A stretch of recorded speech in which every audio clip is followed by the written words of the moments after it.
The courtroom fell silent as the judge's voice cut through the air like a blade.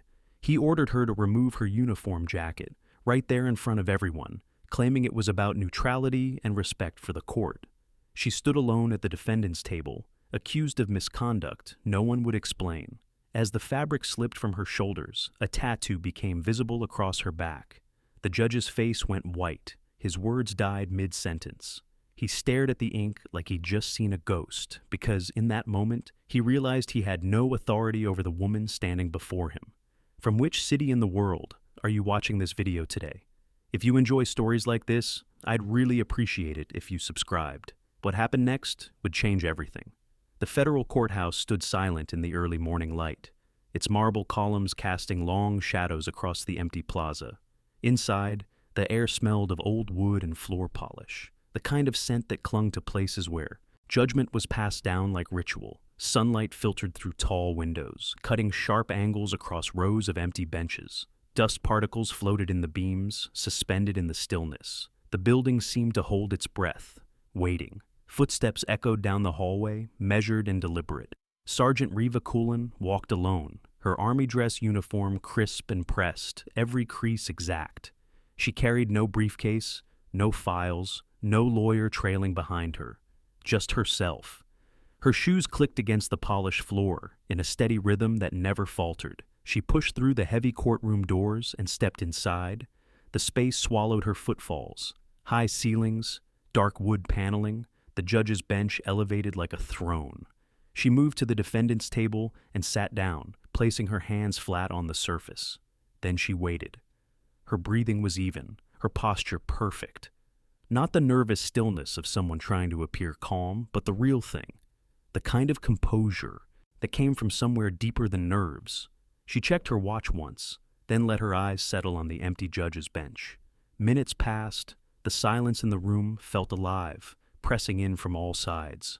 Somewhere down the hall, muffled voices, a door closing, the hum of fluorescent lights overhead. Riva's hands remained motionless on the table, not a tremor, not a fidget, just waiting. The bailiff entered first, an older man with a tired face and a clipboard. He glanced at Riva, then at the empty gallery behind her. His eyebrows lifted slightly like he was expecting someone else to be there. He said nothing, just took his position near the door and straightened his uniform jacket. A minute later, people began filtering in, junior officers in their service dress, a few civilian administrators carrying folders, 2 reporters with notepads whispering to each other as they claimed seats in the back row. No family, no supporters, just observers, come to watch whatever this was about. To be. Then the side door opened and Judge Moreland Tesher stepped into the courtroom. He was in his late 50s, silver hair combed back, sharp features set in a permanent expression of impatience. His black robe billowed slightly as he moved, giving him the appearance of something larger than he was. He climbed the steps to the bench without looking at anyone, settling into his chair with the weight of authority. The bailiff's voice cut through the room. All rise. The Honorable Judge Tesher presiding. Everyone stood. Riva rose smoothly, her movements controlled. Tesher glanced across the courtroom, his eyes sweeping over the gallery before landing on her. His expression changed immediately. Not surprise exactly, more like irritation. He looked her up and down, taking in the uniform, the ribbons she wasn't wearing, the empty space beside her where a lawyer should have been. His jaw tightened. Be seated, chairs scraped, bodies settled. Tesher opened a file in front of him, flipping through pages with more force than necessary. He didn't speak for several seconds, letting the silence stretch. Then he looked up. Counsel for the defendant? Riva stood again. Representing myself, Your Honor. Tesher's face darkened. He leaned back in his chair, one hand rubbing his temple like she'd just given him a headache. Of course you are. He muttered it under his breath, but the room was quiet enough that everyone heard. A few people shifted in their seats. One of the reporters wrote something down. Tesher flipped another page in the file, scanning it with narrowed eyes. Then he looked back at her. This is a disciplinary hearing regarding alleged misconduct during operation. He paused, squinting at the page. Classified designation. Sergeant Cullen, you've been accused of insubordination, unauthorized engagement, and failure to report through proper chain of command. He let the words hang in the air. Riva stood perfectly still, hands at her sides. She nodded once. Do you understand the severity of these charges? Yes, Your Honor. Her voice was calm, not defensive, not defiant, just factual. Tesher studied her for a moment, his fingers drumming against the bench. And yet, you choose to appear in full uniform. Interesting choice. Trying to win sympathy from the court? Murmurs rippled through the gallery. A few people leaned forward. Tesher's tone wasn't neutral. It was accusatory, laced with something close to contempt. Riva's expression didn't change. She met his eyes without flinching. I wore what is appropriate for a military hearing, Your Honor. Tesher's mouth twitched, not quite a smile, more like the beginning of one he decided to swallow. We'll see how long that works for you. He gestured to the other side of the room. Captain Verix, the JAG prosecutor, rose from his seat. He was in his mid-40s, trim and professional, with the kind of face that looked like it had seen too many courtrooms. He opened a folder and began reading in a measured tone, each word precise and deliberate.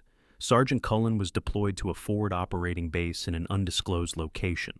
During a reconnaissance mission conducted on a date that remains classified, she deviated from direct orders, engaged hostile forces without authorization, and subsequently failed to provide a complete after-action report to her commanding officer. He paused, glancing at Riva before continuing.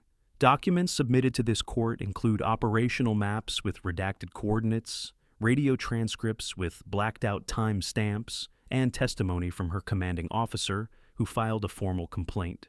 3 additional personnel corroborated the claim that Sergeant Cullen acted outside the scope of her assigned mission.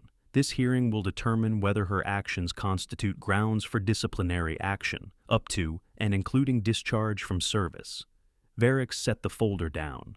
Tesher leaned forward, elbows on the bench, fingers steepled in front of his face.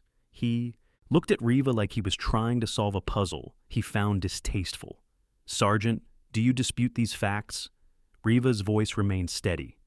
I cannot discuss operational details in open court, Your Honor.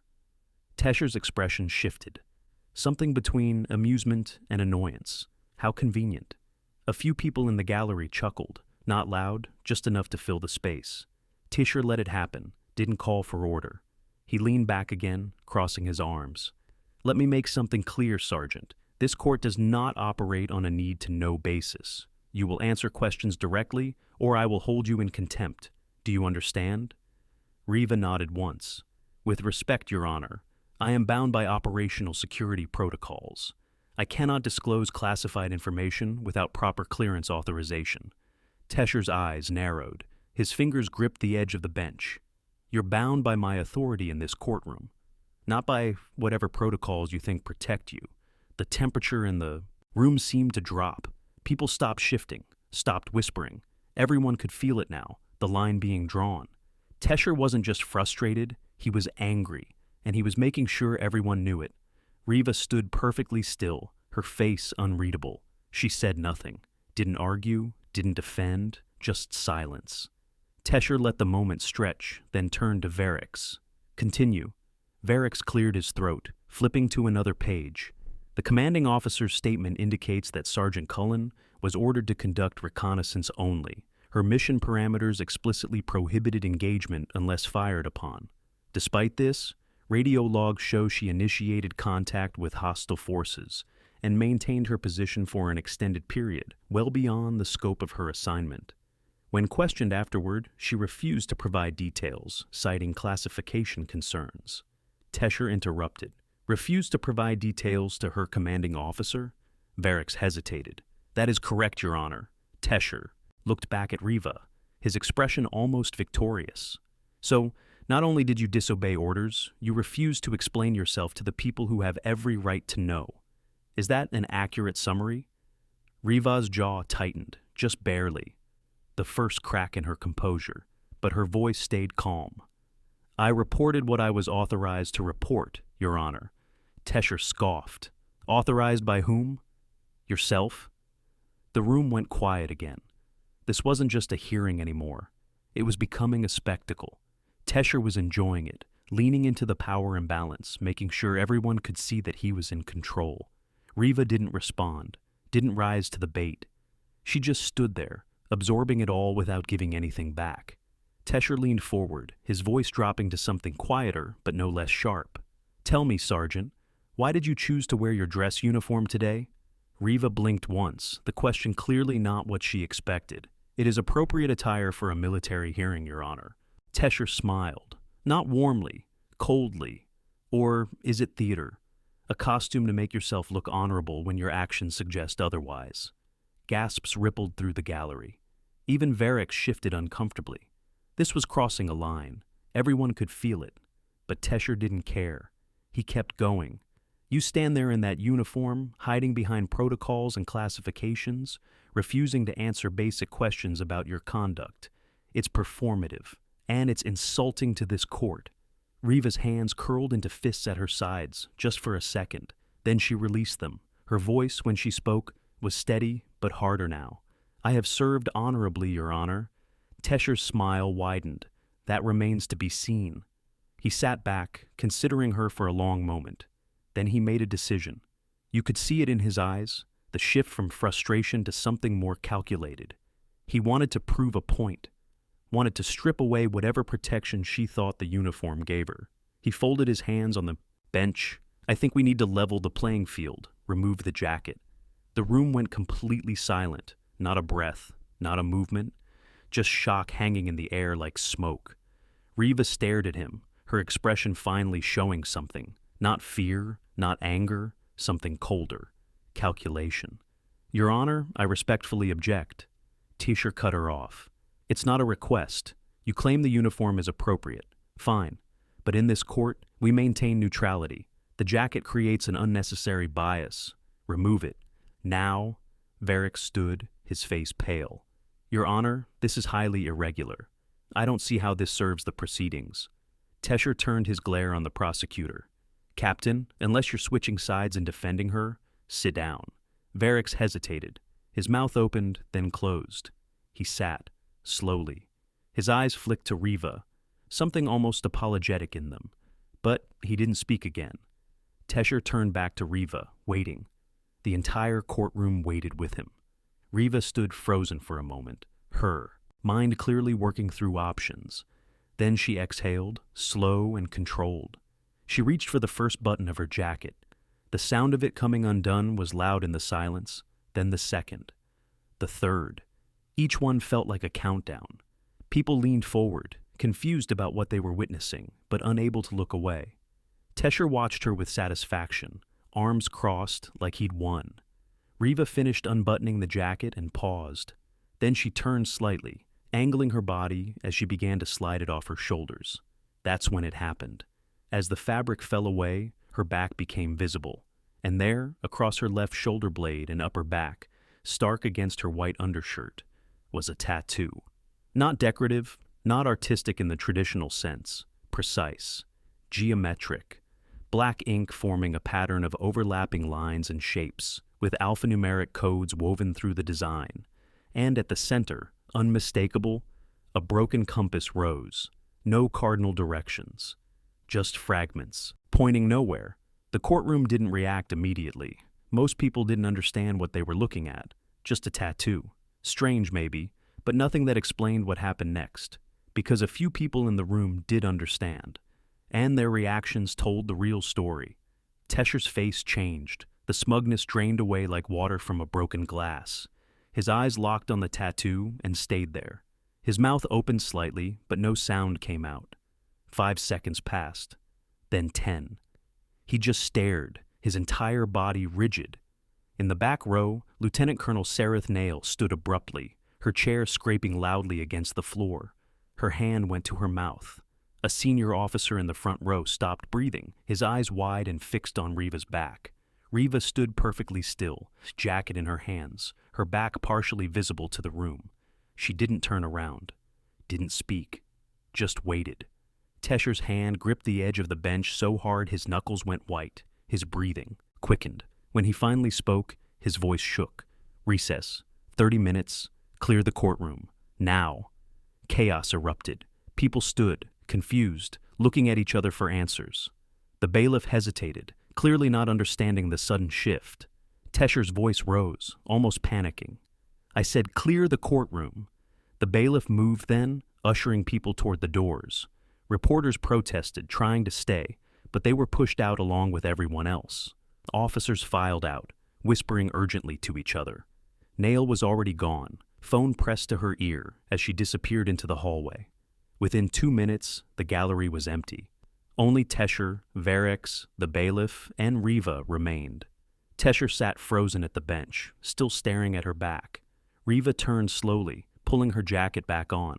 She didn't rush, didn't fumble, just methodically rebuttoned it, covering the tattoo again. When she finished, she looked up at Tesher. His face was ashen. Varex stood off to the side, completely lost, looking between them like he'd walked into the middle of a conversation in a language he didn't speak. Tesher's mouth worked silently for a moment. Then he found his voice, though it was barely above a whisper. What unit? Riva met his eyes, said nothing, just held his gaze, calm and unyielding. Tesher understood. She wasn't going to answer, couldn't answer, and that told him everything he needed to know. He swallowed hard, his hands trembling as he shuffled papers on the bench without really seeing them. Dismissed, all of you. Get out. The bailiff left immediately. Varex lingered, staring at Riva like he was trying to piece together a puzzle with half the pieces missing. Riva picked up nothing because she'd brought nothing. She turned and walked toward the exit, her footsteps the only sound in the massive room. As she reached the door, Tesher's voice stopped her. Sergeant? She paused but didn't turn around. I need to understand. Riva's hand rested on the door handle. She stood there for a beat, then spoke without looking back. No, you don't. She pushed through the door and was gone. Tesher sat alone at the bench, staring at the empty space where she'd stood. His breathing was ragged, his face still pale. Outside in the hallway, Nail was speaking urgently into her phone, her voice low and clipped. It's her. We need to shut this down. Now. If you've ever witnessed someone being judged unfairly, only to discover there was far more to their story than anyone knew, share your thoughts below. And if you'd like to see how this unfolds, I'd be honored if you subscribed. The hallway outside the courtroom filled with confused voices and hurried footsteps. People clustered in small groups, speaking in low tones, trying to make sense of what had just happened. The reporters stood near the elevator, notebooks out, scribbling observations that would never make it to print because they didn't understand what they'd witnessed. Junior officers exchanged glances, their training telling them not to ask questions, but their curiosity pulling them toward speculation anyway. No one had answers, just fragments of something larger they couldn't see. Lieutenant Colonel Sareth Nail pushed through the crowd, phone already pressed to her ear. She moved with purpose, her face tight with controlled urgency. She didn't stop walking until she reached the stairwell at the far end of the hall, shoving the door open and letting it slam behind her. The echo bounced off concrete walls as she descended 2 steps at a time. It's her. She's Unit 17. How did this even get to open court? The voice on the other end was male, clipped, official. Confirmed. I saw the mark. There's no mistaking it. A pause. Then the voice again, sharper now. Who else knows? Tesher saw it. So did a few others in the room. Maybe 5 people total who would recognize what it means. This is a containment failure. We're handling it. Keep everyone in place. No one leaves that building until we clear them. Nail stopped on the landing between floors, gripping the railing. What about her? She's being reassigned, effective immediately. This hearing never happened. Nail closed her eyes, exhaling slowly. Understood. The line went dead.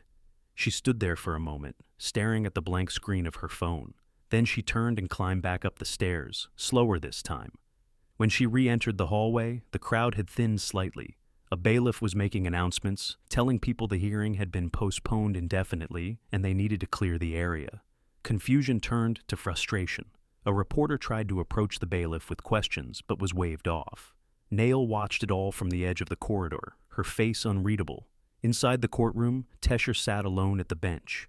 The room felt enormous now, every sound amplified. His breathing, the creak of his chair, the distant hum of the building's ventilation system. He stared at the defendant's table, where Raiva had sat.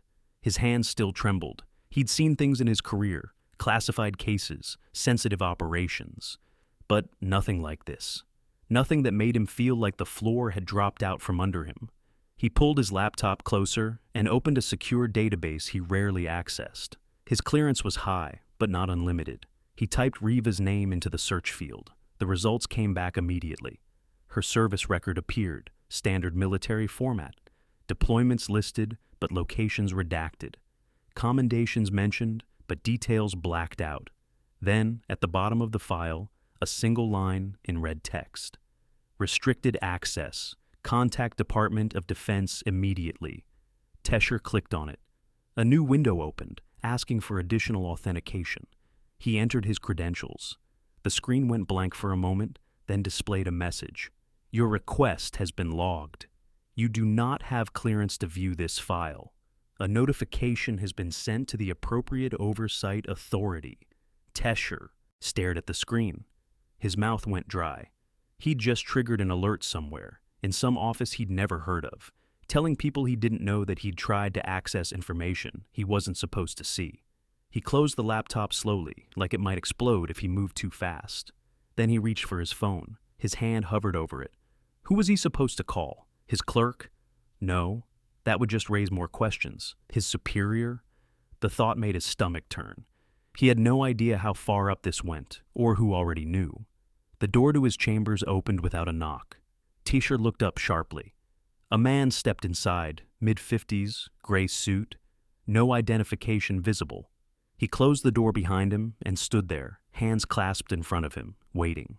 Tesher recognized the type immediately. Federal Intelligence. Someone who didn't need to introduce himself because his presence was introduction enough. Judge Tesher, we need to talk. Tesher stood, trying to summon some authority, back into his voice. Who are you? The man didn't answer the question. You pulled files you weren't cleared for. I had a case in front of me. I needed to understand what I was dealing with. The man's expression didn't change. You were dealing with something outside your jurisdiction. You should have recognized that the moment the charges were filed. Tesher's face flushed. How was I supposed to know that? The case came through normal channels. There was nothing in the initial filing that indicated anything unusual. The man stepped closer, his tone still calm but carrying weight now. Sergeant Cullen's case should never have reached your courtroom. That was an administrative error. One we're correcting, but you made it worse. You exposed her in open court. Tesher's voice rose. I didn't expose anything. I ordered her to remove her jacket because she was using the uniform to manipulate the proceedings. The man's eyes hardened. You humiliated someone who operates in conditions you cannot. Imagine someone whose work has saved more lives than you will ever know about. And you did it because you were annoyed. The words hit like a physical blow. Tesher sank back into his chair, his anger draining away, replaced by something colder. Fear. What is Unit 17? The man didn't answer immediately. He walked to the window, looking out at the city below. When he spoke, his voice was quieter. Unit 17 doesn't exist, not on paper, not in any official capacity. The people assigned to it volunteer for missions with projected casualty rates above 90%. They go into situations where success means they probably won't come back. No records, no recognition. If they die, their families are told it was training accidents or equipment failures. Tesher felt his chest tighten. Why would anyone volunteer for that? The man turned back to face him. Because someone has to. And because they believe the mission is worth more than their own survival. Silence filled the room. Tesher tried to process what he was hearing, but it felt unreal, like something from a movie, not something that happened in the world he lived in. The tattoo. What does it mean? The man's face remained impassive. It's identification. The only proof they were ever part of the unit. If they're captured, it tells certain people what they're dealing with. If they're killed, it tells recovery teams who to contact. And if they're ever exposed in a situation like this, it triggers an immediate shutdown. That tattoo is both a warning and a safeguard. Tesher's hands gripped the armrests of his chair. I didn't know. The man stepped closer, leaning on the desk. You didn't need to know. That's the entire point. These people operate in the shadows because the missions they run cannot be acknowledged. The moment you forced her to remove that jacket, you compromised operational security. You put her at risk, and you exposed yourself to consequences you don't want to imagine. Tesher's voice came out as a whisper. What happens now? The man straightened. The hearing is dismissed. The charges are erased from all records. You will not speak of this case to anyone. Not your colleagues, not your family, not even yourself in private. If asked, you will say it was resolved through classified channels and you are not at liberty to discuss it further. Do you understand? Tesher nodded slowly. And her? She's being reassigned. You'll never see her again. The man turned and walked to the door. He paused with his hand on the handle, looking back. One more thing, Judge. That woman you humiliated today, she spent 6 hours holding a defensive position alone, while civilians evacuated from a war zone. She was shot twice. She didn't retreat. She didn't call for extraction. She stayed until every single person was safe. 47 lives. Men, women, children. They're alive because of her. And you accused her of misconduct. The door closed. Tesher sat in the empty room, the words echoing in his mind. His entire body felt cold. He looked down at his hands and realized they were shaking. Across town, in a small apartment with bare walls and minimal furniture, Riva sat on the edge of a couch that looked like it had come with the place. She'd removed her uniform jacket and hung it carefully on a hanger in the closet. Now she sat in her undershirt, arms resting on her knees, staring at nothing. The apartment was silent. No television, no music, just the faint sound of traffic from the street below. Her phone buzzed on the table. She picked it up, glanced at the screen. A text from an unknown number. Well handled. Stay low. She read it twice, then deleted it without responding. The phone went back on the table. She leaned back into the couch, closing her eyes. Her mind wasn't racing, wasn't replaying the courtroom or worrying about what came next. It was just quiet, empty, the way it always was after something like this. A knock at the door pulled her back. She opened her eyes, stood, and crossed. The small room in a few steps. She checked the peephole. Nails stood outside, still in uniform. Riva unlocked the door and pulled it open. They looked at each other for a moment without speaking. Then, Natalie stepped inside, and Riva closed the door behind her. You shouldn't have been in that courtroom. Riva moved back to the couch and sat down. I know. Natalie remained standing, arms crossed. How did this happen? Administrative error. Someone processed the case without checking the flags. Nail shook her head. You could have stopped it. Called your handler, had it shut down before it ever got to Tesher. Riva shrugged. I wanted to see how far it would go. Nail's expression hardened. Why? Riva was quiet for a moment. Then she looked up, meeting Nale's eyes. Because I wanted one person to see. Just one. To know what we carry, even if they can't understand it. Nale's face softened slightly. She moved to the chair across from the couch and sat down, leaning forward. That's dangerous thinking. Riva's voice stayed calm.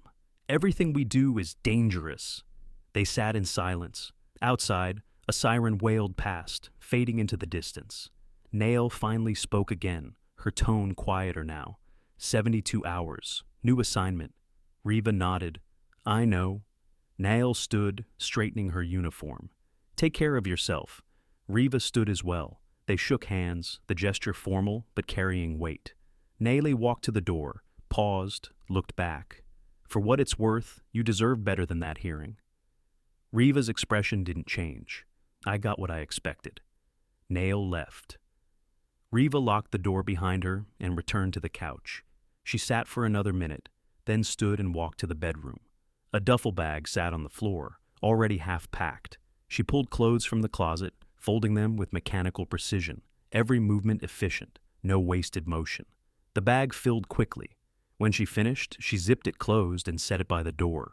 She walked back to the living room and opened a drawer in the small table next to the couch. Inside was a metal coin, slightly larger than a quarter. She picked it up, turning it over in her fingers. On one side, the broken compass rose. On the other, a single number, 17. She held it for a long moment, then slipped it into her pocket. Her phone buzzed again, this time a secure line activating. She answered. Status, contained, dismissed without record. Tesher, scared, he'll stay quiet. Collateral exposure, minimal. Nail handled it. Good. 72 hours, new assignment, pack light, copy. The line went dead. Riva set the phone down and stood in the middle of the room, looking around at the space she'd lived in for 3 months. It had never felt like home. None of them ever did, just places to exist between missions. She wouldn't miss it. She walked to the window and looked out at the city. Lights beginning to come on as evening approached, people moving through their lives, unaware of the things that happened in the spaces they couldn't see, the missions that kept them safe, the people who disappeared so they wouldn't have to. Riva watched it all with detached calm. She didn't feel resentment, didn't feel pride, just acceptance. This was the deal. This was the life. A memory surfaced, unbidden. A dark room years ago. A man in shadows asking if she understood what she was volunteering for. No records, no medals, no funerals with flags. If you die, you were never there. She'd said yes without hesitation. She remembered the weight of that yes, the finality of it. Once you said it, there was no going back. The person you were before ceased to exist. You became something else, something that lived in the cracks between official channels and classified files. Another memory, the tattoo parlor that wasn't a parlor, a secure facility with guards and locked doors, sitting shirtless while a military tattoo artist worked in silence. The buzz of the gun, the sting of the needle, the knowledge that once the ink was in, it was permanent, a mark that would follow her for the rest of her life, however long that turned out to be. And another, the desert. Night vision turning the world green. Moving through a compound with 4 other people, all of them silent, all of them knowing the odds. The mission brief had been clear, 92% casualty projection. They'd gone anyway, because the target was too important, because someone had to. She remembered the explosion, the gunfire, waking up in a medical facility she wasn't supposed to know existed, being told she was one of 2 who'd made it out. The other 3 were gone. Their families would receive letters about training accidents. Their names would never appear on any memorial. Riva blinked, pulling herself back to the present. The memories didn't hurt anymore. They just existed, part of the landscape of her mind. She turned away from the window and checked her watch. Still hours before she needed to leave. She should eat, should sleep, should do the things people did to maintain themselves. But she wasn't tired, wasn't hungry, just restless in a way that had no outlet. She walked to the closet and pulled out her uniform jacket, looked at it hanging there, crisp and perfect. She thought about Tesher's face when he'd ordered her to remove it, the satisfaction in his voice, the need to prove he had power over her, and then the change, the moment he'd seen the tattoo, the way all that confidence had drained away like water. She felt nothing about it, no vindication, no anger. It was just a thing that had happened. One more moment in a long string of moments that defined her existence now. She hung the jacket back up and closed the closet door. Then she returned to the couch and sat down, pulling the challenge coin from her pocket. She held it in her palm, feeling its weight. 17. The number that meant everything and nothing. A designation that didn't exist. A unit that had no official record. People who were ghosts before they ever died. Her phone buzzed one more time. She looked at the screen. A message from Varix, the prosecutor. It was short. I don't understand what happened today, but I think I owe you an apology. Riva read it twice. Then she deleted it without responding. He didn't owe her anything. He'd been doing his job, following orders, prosecuting a case that should never have existed. None of it was personal. It was just the machinery of bureaucracy grinding along, indifferent to the people caught in its gears. She set the phone aside and leaned back, closing her eyes again. In 72 hours, she'd be gone. New mission, new location, new risks. The cycle would continue. It always did. Until it didn't. Until the odds finally caught up and she became another name in a file no one would ever read. Another training accident, another closed case. But not yet. Not today. Today she was still here, still breathing, still carrying the weight she had volunteered to carry. She opened her eyes and looked at the coin in her hand one more time. The broken compass rose, stared back at her, its fragmented points leading nowhere. She closed her fist around it and felt its edges press into her palm. If you've ever wondered about the people who serve in silence, protecting things you'll never know about, take a moment to think about them now. And if this story speaks to you, I'd appreciate your support through a subscription. Morning came too early. Riva woke at 5 without an alarm, her internal clock still tuned to military rhythms that never faded. She showered, dressed in civilian clothes, and made coffee she didn't drink. The duffel bag sat by the door, ready. She had 16 hours before her transport left.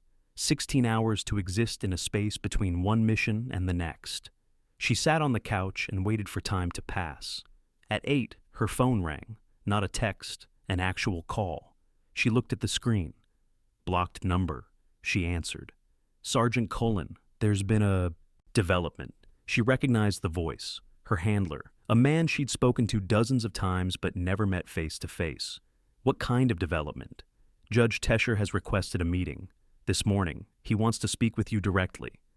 Riva was quiet for a moment, processing. Why? The voice on the other end paused. He didn't say. But the request came through official channels. High level, we've cleared it, if you're willing. Riva stood, walking to the window. When? 1000 hours. His office. We'll have someone outside, but you'll go in alone. She looked at her reflection in the glass. Considered the variables, the risks, the potential outcomes. Then she made the decision. I'll be there. Good. And Cullen. He's rattled. Be careful. The line went dead. Riva set the phone down and walked to the closet. She pulled out her uniform, the same one she'd worn to the hearing. She dressed slowly, deliberately, each piece of the uniform precise, the jacket last. She buttoned it and looked at herself in the mirror. The woman staring back was composed, professional, unreadable, exactly what she needed to be. She left the apartment at 9:30, driving across the city in a borrowed sedan that was registered to no one. Traffic was light. She arrived at the courthouse with 15 minutes to spare and parked in a visitor spot near the back entrance. A man in a dark suit stood by the door, nodded once as she approached. He didn't speak, just opened the door and gestured inside. She walked past him into the building. The hallways were quieter than during the hearing, a few clerks moving between offices, a janitor pushing a cart. No one paid attention to her. She took the elevator to the 3rd floor and walked down the corridor to Tesher's chambers. The door was closed. She knocked twice. Come in. She opened the door and stepped inside. Tesher stood by the window, looking out at the city. He turned as she entered. His face was drawn, shadows under his eyes like he hadn't slept. He gestured to a chair in front of his desk. Please, sit. Riva closed the door behind her and moved to the chair. She didn't sit, just stood there, hands at her sides, waiting. Tesher noticed. He moved to his own chair and sat, looking up at her. I asked you here because I need to say something, and I need you to hear it. Riva remained standing. I'm listening. Tesher exhaled slowly, his hands folded on the desk. What I did in that courtroom was wrong. I humiliated you. I abused my authority. And I did it because I was frustrated and arrogant and I wanted to prove I was in control. He paused, looking down at his hands. I didn't know who you were, what you'd done.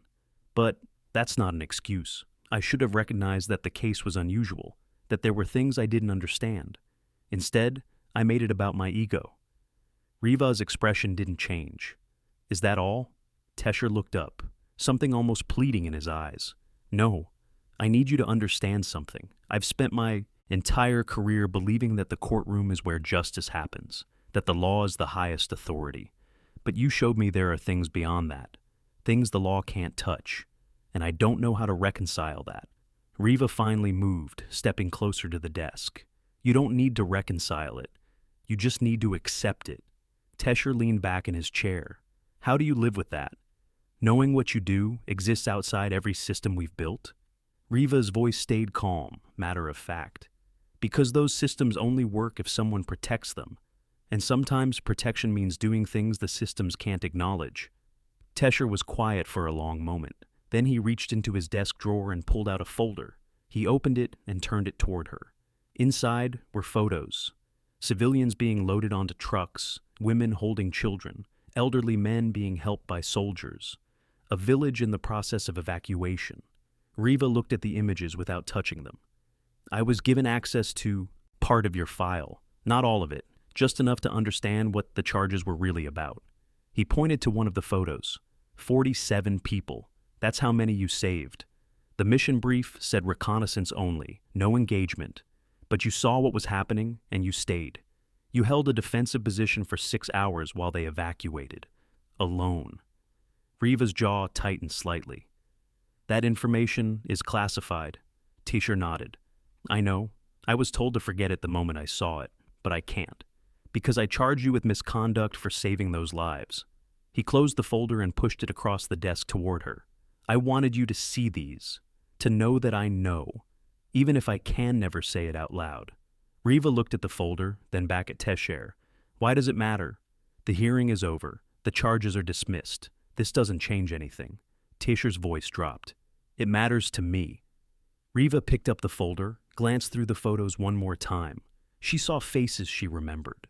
A woman who'd thanked her in a language she didn't understand. A child who'd been crying until a soldier gave him water.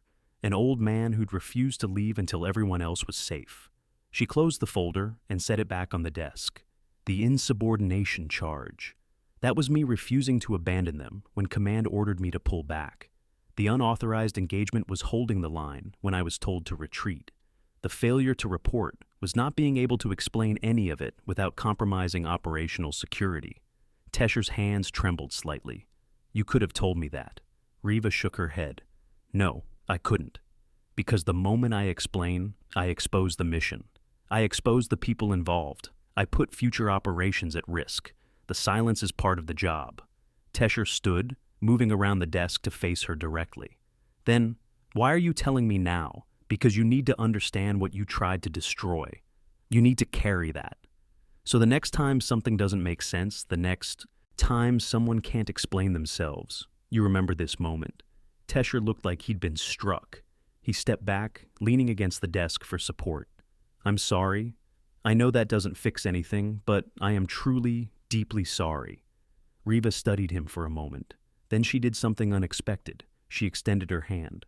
Tesher looked at it, confused. Then he reached out and shook it. Her grip was firm, steady. Apology noted. She released his hand and turned to leave. Tesher's voice stopped her at the door. One more question, please.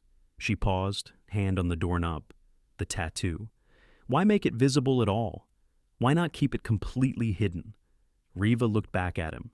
Because if we're captured, if we're killed in a way that leaves a body, someone needs to know who to contact. The tattoo is the only proof we existed. It's both a warning and a record, the only one we'll ever have. She opened the door and walked out. Tesher stood alone in his office, staring at the closed door. He sank into his chair, put his head in his hands, and for the first time in 30 years as a judge, he wept.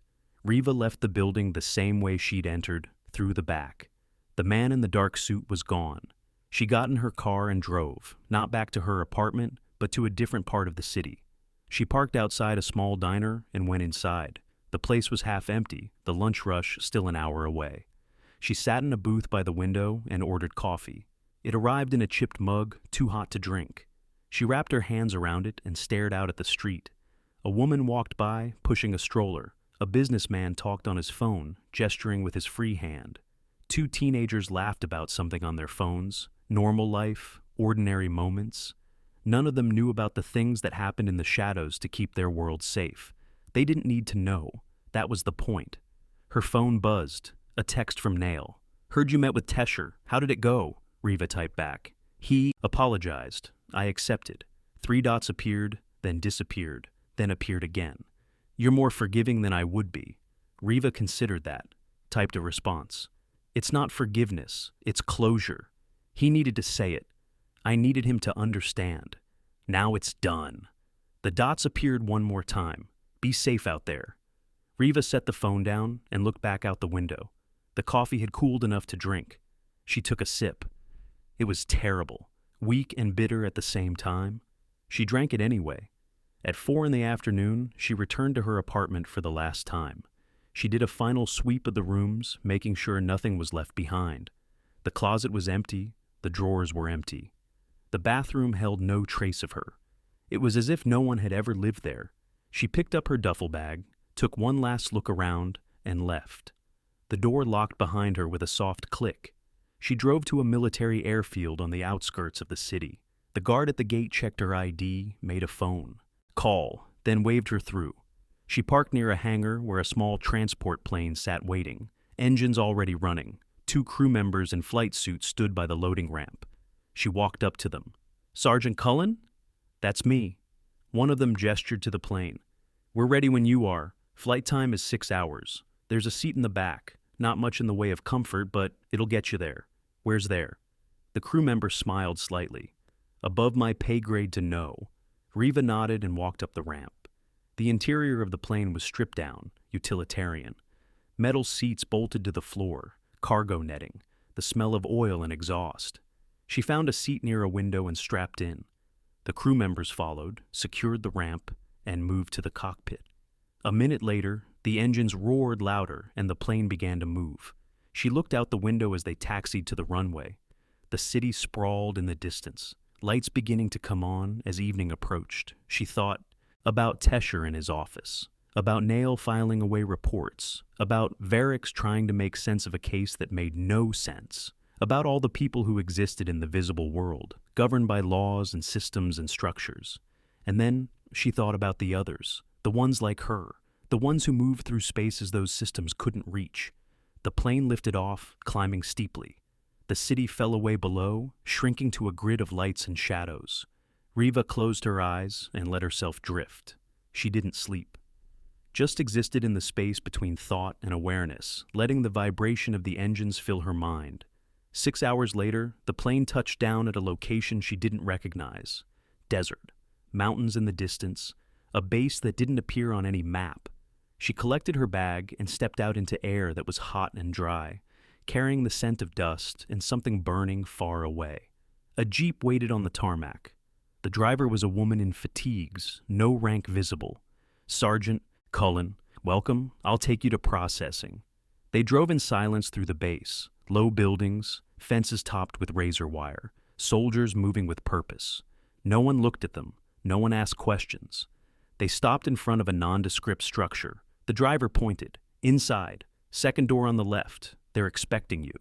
Riva grabbed her bag and went in. The hallway was narrow, fluorescent lights flickering overhead. She found the second door and knocked. A voice told her to enter. She stepped into a small office. A man sat behind a desk, reviewing files. He looked up as she entered. "Sergeant Cullen, have a seat." She sat. He closed the file he'd been reading and looked at her directly. New assignment, high risk, embedded operation in hostile territory, duration uncertain, projected casualty rate 87%. Riva's expression didn't change.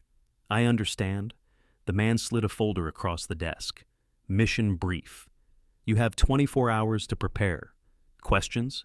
She opened the folder, scanned the first page, maps, target profiles, rules of engagement, all the familiar pieces of a puzzle she'd assembled dozens of times before. No questions. The man nodded. "Good." Dismissed. She stood, took the folder, and left the office. Outside, the sun was setting, turning the sky shades of orange and red. She walked across the base to a barracks building and found her assigned bunk. It was identical to every other bunk she'd slept in. Metal frame, thin mattress, a locker for her gear. She set her bag down and sat on the edge of the bed. She pulled the challenge coin from her pocket and looked at it one more time. The broken compass rose, the number 17. She thought about the others who'd carried this same coin, the ones who hadn't come back, the ones whose names existed only in classified files that would be destroyed eventually, erased from history like they'd never lived at all. But they had lived, they'd made choices, they'd volunteered for missions no sane person would accept. They'd stood in places where standing meant almost certain death. And they'd done it because they believed it mattered, because someone had to, because the alternative was unthinkable. Riva set the coin on the small table next to the bed. Then she lay back, staring at the ceiling. In 24 hours, she'd be gone again. inserted into another situation where the odds were stacked against her, where survival was unlikely and success was measured in objectives achieved, not lives preserved. She didn't feel fear, didn't feel excitement, just the same steady calm that had carried her through every mission before this one. Somewhere in the city she'd just left, Tesher sat in his empty courtroom. The lights were off. The building was closed for the night, but he'd stayed, unable to leave, unable to stop thinking about the woman who'd stood where he now stood. He walked to the defendant's table and placed his hand on it, feeling the cool wood under his palm. He thought about her silence, her composure, the weight she carried that he'd tried to strip away. He pulled out his phone and opened a note he'd written earlier, just a few words, a reminder to himself. He read them again in the darkness. Not everything is meant for your courtroom. Some people serve in ways you'll never understand. Remember that. He saved the note and put the phone away. Then he turned and walked out, locking the doors behind him. Outside, the night air was cool. He stood on the courthouse steps, looking up at the stars. Somewhere under that same sky, Riva was preparing for a mission he'd never hear about. A mission that might save lives he'd never know existed, or might end hers in a way no one would acknowledge. He thought about the photos in the folder, the faces of people who were alive because she'd refused to follow orders, the children who would grow up, the parents who would see them grow, all of it invisible to the systems he'd spent his life as serving. He'd believed the law was absolute, that justice lived only in courtrooms, but she'd shown him something else, a different kind of justice, one that operated in silence, one that asked for nothing in return. He descended the steps and walked to his car.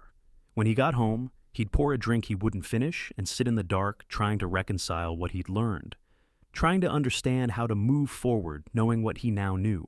But, for now, he just drove, the city passing by his windows, life continuing in all its ordinary complexity. Back at the base, Riva stood outside the barracks, looking up at the same stars Tesher had seen. She thought about the people in the photos, wondered if they remembered her, wondered if they ever thought about the soldier who'd appeared out of nowhere and disappeared just as quickly. Probably not. They'd moved on with their lives, as they should.